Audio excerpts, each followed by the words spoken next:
역대하 36장 11절에서 21절입니다. 시드기야가 왕 위에 오를 때 나이가 21세라.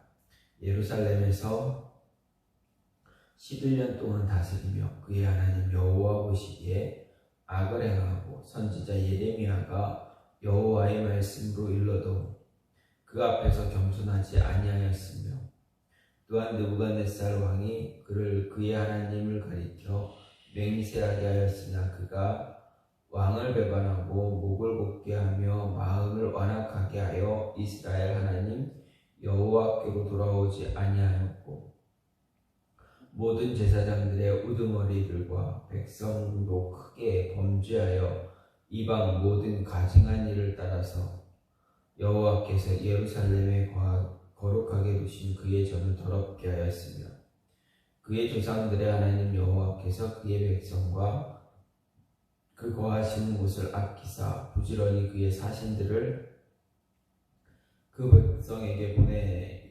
보내어 이루셨으나, 그의 백성이 하나님의 사신들을 비웃고 그의 말씀을 멸시하며 그의 선지자를 욕하여 여호와의 진노를 그의 백성에게 미치게 하여 회복할 수 없게 하였으므로, 하나님이 갈대아 왕의 손에 그들을 다 넘기시매 그가 와서 그들의 성전에서 칼로 청년들을 죽이며 청년 남녀와 노인과 병약한 사람을 긍휼히 여기지 아니하였으며, 또 하나님의 전에 대소 그릇들과 여호와의 전에 보물과 왕과 방백들의 보물을 다 바벨론으로 가져가고, 또 하나님의 전을 불사르며 예루살렘 성벽을 헐며 그들의 모든 궁실을 불사르고 그들의 모든 귀한 그릇들을 부수고, 칼에서 살아남은 자를 그가 바벨론으로 사로잡아가매 무리가 거기서 갈대아 왕과 그의 자손의 노예가 되어 바사국이 통치할 때까지 이르니라. 이에 토지가 황폐하여 땅이 안식년을 누림같이 안식하여 70년을 지냈으니 여호와께서 예레미야 입으로 하신 말씀이 이루어졌더라. 아멘. 오늘 말씀 역대하 36장 11절에서 21절 말씀입니다. 오늘 말씀은 남유다 17대 왕 여호아하스로부터 19대 왕 여호야김의 통치까지 다루고 있는 악달락에 이어서 오늘 말씀은 남유다의 마지막 왕 시드기야의 통치와 유다의 멸망에 대해 다루고 있습니다. 먼저 11절, 12절은 시드기야가 어떻게 통치했는가에 대한 평가가 이야기되고 있습니다. 시드기야는 요시야의 셋째 아들로 바벨론에 의해서 남유다의 20대 왕으로 즉위했는데, 저자는 이런 시드기야에 대해서 여호와 보시기에 악을 행한 왕, 그리고 선지자 예레미야의 권고도 듣지 않았다라고 평가함으로 남유다의 멸망이 불가피한 일이 되었다라는 것을 알려주고 있습니다. 13절부터 16절은 시드기야의 바벨론 배반과 바벨론을 배반하는 것과 하나님 앞에서의 교만함, 그리고 온 유다의 총체적인 타락과 하나님의 경고, 멸시에 대해서 언급함으로써 시드기야와 유다에 대한 하나님의 최종적인 심판이 임박했다라는 것을 암시해 주는 것과 동시에 유다의 멸망, 유다가 멸망한 이유, 그것이 얼마나 정당한가에 대해서 이야기합니다. 그리고 마지막으로 17절부터 21절은 남유다가 바벨론의 침공을 받아서 예루살렘이 함락되어 성과 성전이 파괴되고 백성들 중 전쟁에서 살아남은 자들은 다 포로가 되어서 바벨론으로 끌려가 예레미야의 예언대로 70년간 종살이했다라는 것을 언급함으로써 남유다 왕국이 최종적으로 멸망에 이르렀다라는 것을 보여주고 있습니다.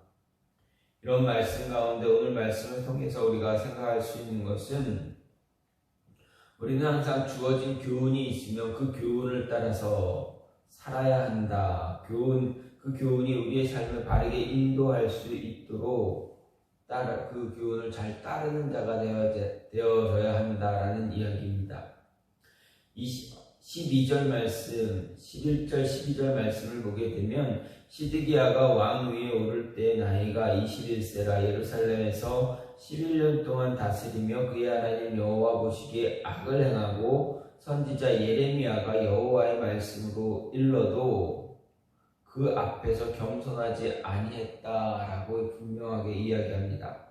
즉 시드기야는 자신보다 앞선 왕들, 즉 다시 말해서 이제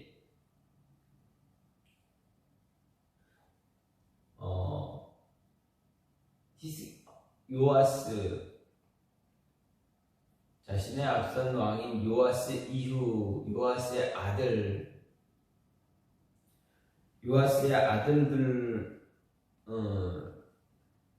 아들이 여호아하스, 17대 왕 여호아하스, 18대 왕 여호야김, 19대 왕 여호야긴, 이렇게 세 명의 왕이 지내오면서 그 세 명의 왕들이 하나님 앞에서 얼마나 악한, 하나님이 원하지 않는, 하나님께서 좋아하지 않는, 싫어하는 그러한 행동들, 그러한 행위들을 통해서 나라를 다스림으로 인해서 어떻게 나라가 어려워지고 지금 어떤 상황이 되어졌는가를 분명히 알았을 것입니다.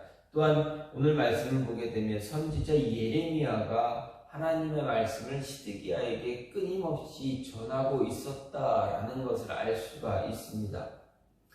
이전 왕들 여호아하스, 여호야김, 여호야긴, 이 세 명의 왕들이 하나님 앞에서 악한 모습을 살았기에 그들이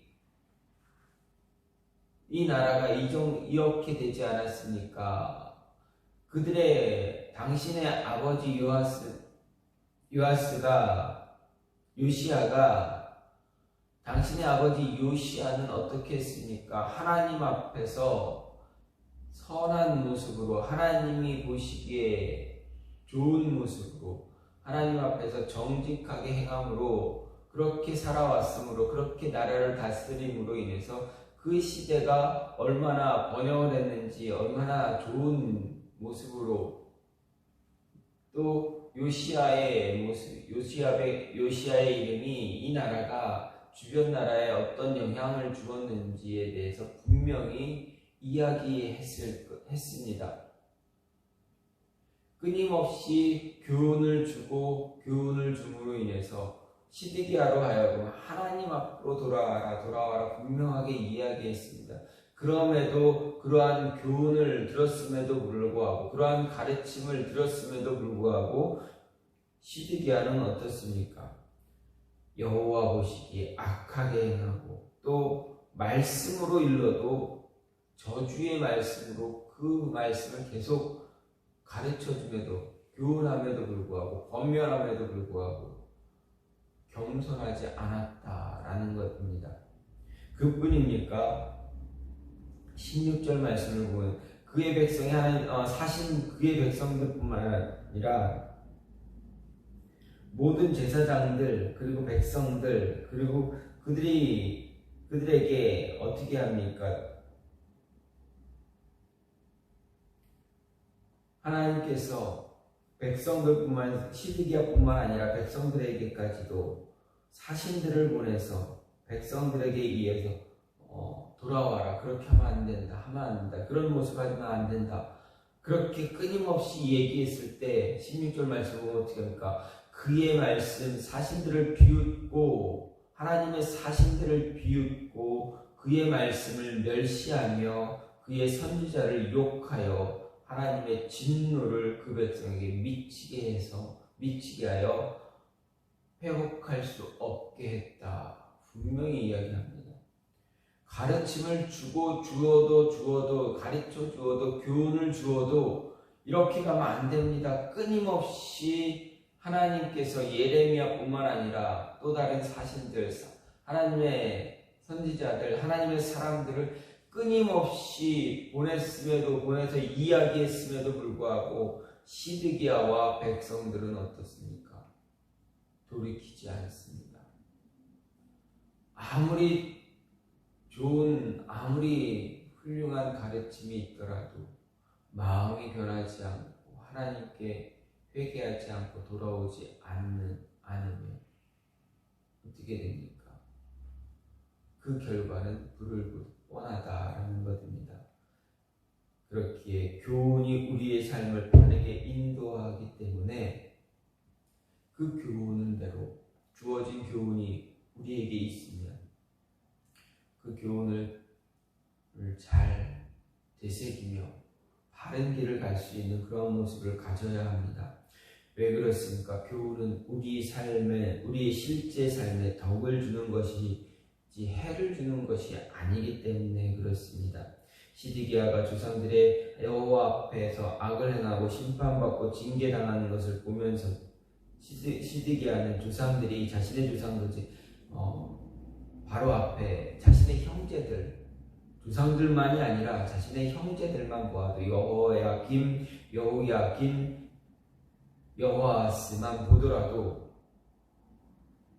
하나님 앞에서 악을 행해 심판받고 징계당하는 것을 분명히 보았음에도 불구하고 그래서 교훈을 얻지 못했다라는 것입니다.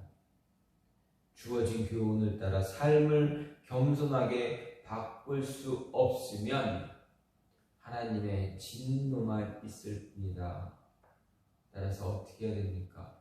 주어진 교훈이 있으면 그 교훈은 그 가르침은 우리의 삶을 바르게 인도할 수 있는 것이다 라는 것을 깨닫고 그 교훈대로 그 교훈을 가르침을 받은 그 가르침을 통해서 삶을 겸손하게 바꾸고 하나님 앞에서 정직하게 행할 수 있는 그러한 자가 되어줘야 한다라는 것입니다.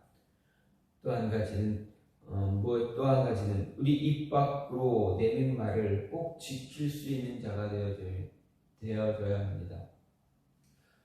우리에게 주어지는 가르침, 교훈을 통해서 우리의 삶을 바르게 만들 뿐만 아니라 우리의 입술로 이야기되어진 것은 지킬 줄 아는 자가 되어줘야 됩니다. 다시 말해서 한 입으로 두 말 해서는 안 됩니다. 약속을 했으면 그 약속은 지켜줘야 합니다. 13절 말씀을 보면 또 느부갓네살 왕이 그의 하나님을 가리켜 맹세하게 하였으나 그가 왕을 배반하고 목을 곱게 하며 마음을 완악하게 하여 이스라엘 하나님 여호와께로 돌아오지 아니했다라고 이야기합니다.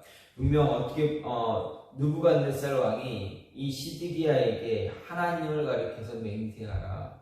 너 나 배반하지 않겠다고 배신하지 않겠다고 분명하게 약속해라. 분명하게 맹세하라. 물론 어떤 힘의 억압에 의해서 강요된 그런 맹세이겠지만 어떻게 보면 하나님께서 느부갓네살을 바벨론을 이용해서 시드기야에게 하나님 앞으로 돌아올 수 있도록 요구하고 있는 것입니다. 특히 시드기야에게 예레미야는 어떻게 했습니까? 예레미야는 시드기야에게 당신 바벨론 배신하지 말고 그들에게 복종하고 그들의 힘에 그들이 점령하면서 그 모습에 그냥 잘 따라서 살아야 된다라고 얼마나 많이 경고했습니까? 하나님의 말씀을 전하면서 바벨론에게 대항해서는 안 된다 얼마나 가르쳐 주었습니까? 그럼에도 시드기야는 어떻게 합니까? 바벨론을 배신하고 애굽에게 힘을 요구하고 도움을 요청함으로 인해서 끝내는 바벨론 왕 느부갓네살에 의해서 남유다가 완전하게 멸망당하는 그러한 모습입니다. 시대의 흐름을 파악할 줄 모르고 과거 애굽의 영광만 바라보는 과거 애굽이 얼마나 큰 나라였는가만 그것만 생각하고 이제 시대가 변해가고 있음을 알지 못하는, 깨닫지 못하는 그런 어리석음으로 인해서 바벨론을 배신한 그 배신함으로 인해서 나라가 완전히 멸망했습니다. 분명 느부갓네살이 시드기야로 하여금 하나님 앞에 하나님을 가리켜 맹세하게 했다. 맹세하게 했다는 이 말은 시드기야가 하나님의 이름으로 했던 맹세를 저버리지 말게 하기 위해서였습니다. 그들이 왜 그랬습니까? 느부갓네살 왕은 시드기야 왕에게 자신에게 대한 충성을 강요하면서 하나님의 이름을 걸고 그로 하여금 맹세하게 했습니다. 여기서 맹세하게 했다라는 이 말의 의미는 이 단어는 쉿비오의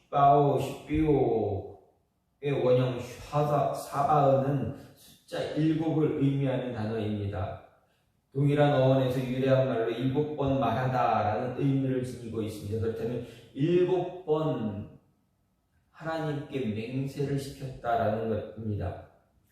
이렇게 반복적으로 여러 번을 말한 7번을 말한다는 것은 반복적으로 여러 번 말한다는 의미보다 확실한 의사 표현을 한다라는 의미입니다. 7번은 칙은 완전수입니다.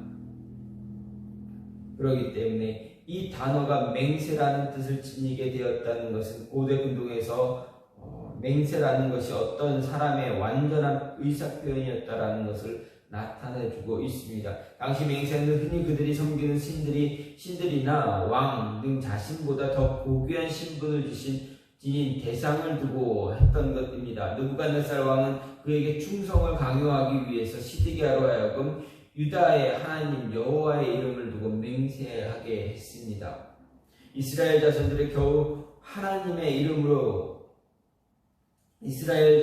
하나님의 이름으로 맹세하는 경우 반드시 지키겠다라는 약속을 하는 것이기 때문에 느부갓네살은 시드기야의 이런 맹세가 반드시 지켜질 것이다 라고 생각했습니다. 하지만 어떻습니까? 시드기야는 맹세를 지키지 않고 느부갓네살을 배신하고 하나님은 유다왕 시드기야가 바벨론 왕의 멍에를 메고 그 나라를 섬겨야 한다는 그런 선지 예레미야를 통해서 내리신 그런 이야기를 지키지 않았다라는 것입니다. 시드기야가 그 말을 듣지 않고 하나냐와 같은 거짓 선지자들의 예언에 현혹돼서 바벨론을 섬기는 것을 거부하고 말았습니다.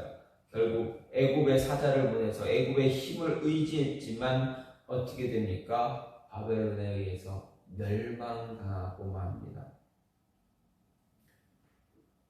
자신의 입 밖으로 내민 그 말 지키지 않으면 어떠한 모습, 그 결과가 어떠한 것인가를 이야기해 주고 있습니다. 따라서 우리는 우리의 입술로 고백한 그 고백이 있다면 그것은 끝까지 지켜야 한다라는 것입니다. 특히 하나님의 이름으로 맹세했다라는 것은 하나님의 이름이 걸려있기 때문에 하나님 그 맹세를 지키지 않으면 하나님의 이름도 같이 모독되어지는 것이기에 하나님은 더 용서할 수가 없는 것입니다.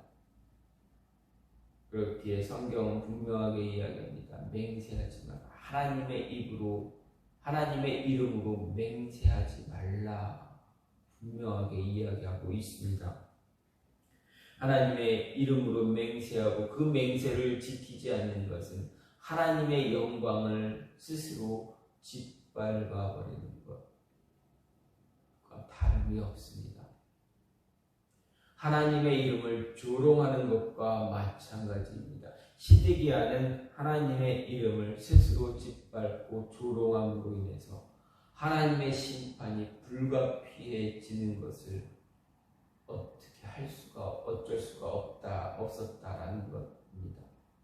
오늘 말씀은 시드기야가 얼마나 어리석은 왕이었는가, 자신에게 주어지는 가르침 교훈을 알면서도 그 교훈대로 살지 못하고 삶을 바꾸지 못했던 그 어리석은 모습 뿐만 아니라 자신의 입으로 고백한 그 고백, 그 맹세, 그 약속조차도 내팽겨치는 그러한 모습, 이러한 모습이 세상 사람들에게는 있을지라도 우리 그리스도인들에게, 우리에게는 잊지 말아야 한다라는 것, 가르침이 있으며 깨달음이 있으면 그 깨달음이 주는 말씀, 그 지혜를 잘 받아들일 수 있어야 된다.